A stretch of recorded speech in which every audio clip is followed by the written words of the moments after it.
J'aime bien citer ce verset aux personnes qui ont souffert sous des prédicateurs qui leur demandent sans cesse de leur donner des offrandes.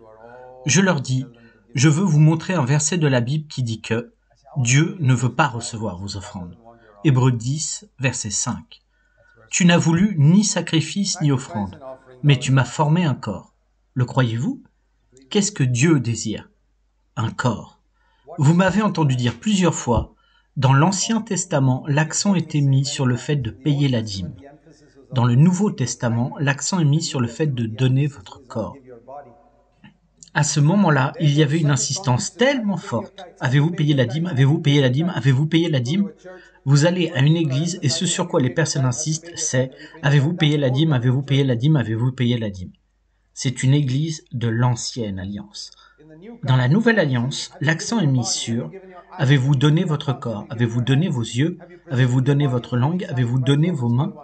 Avez-vous offert votre corps comme un sacrifice vivant? Romains 12, verset 1. D'où est-ce que j'affirme cela? Hébreux 10, verset 5. Il ne désire pas vos offrandes, mais il désire votre corps.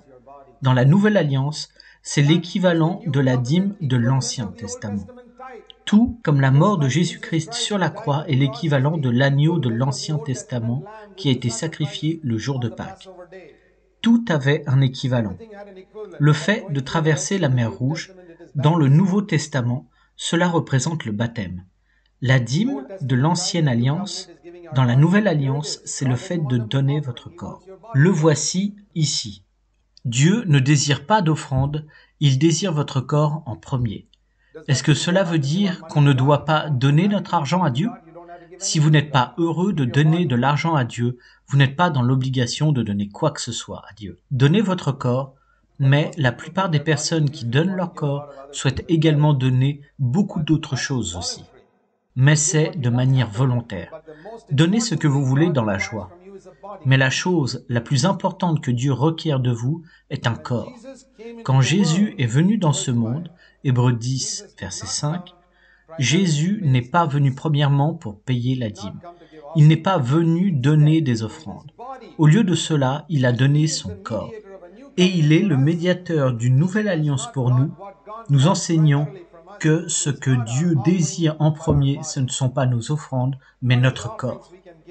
Quelles sont les offrandes que nous pouvons donner à Dieu? De l'argent? Des services? Dieu, j'ai distribué 1000 brochures aujourd'hui? Seigneur, j'ai servi dans un endroit au nord de l'Inde pendant 10 ans. Ce sont là toutes des offrandes à Dieu. Seigneur, j'ai prié pendant 5 heures hier. J'ai jeûné pendant 3 jours. Ce sont là des offrandes. Mais Seigneur, je convoite encore avec mes yeux. Je me mets encore en colère avec ma langue. Le Seigneur dit, oublie tes offrandes. Je ne veux pas que tu ailles au nord de l'Inde pendant 10 ans. Je ne veux pas de tes dîmes, je ne veux pas de ton jeûne, je ne veux pas de ta prière, je ne veux aucune de tes offrandes. Je veux tes yeux, je veux ta langue, je veux des parties de ton corps. Donne-moi ton corps, ne substitue pas ton corps par des offrandes. Les personnes qui substituent par des offrandes en ne donnant pas leur corps sont retournées sous l'ancienne alliance. Dans la nouvelle alliance, ce que Dieu désire, c'est votre corps.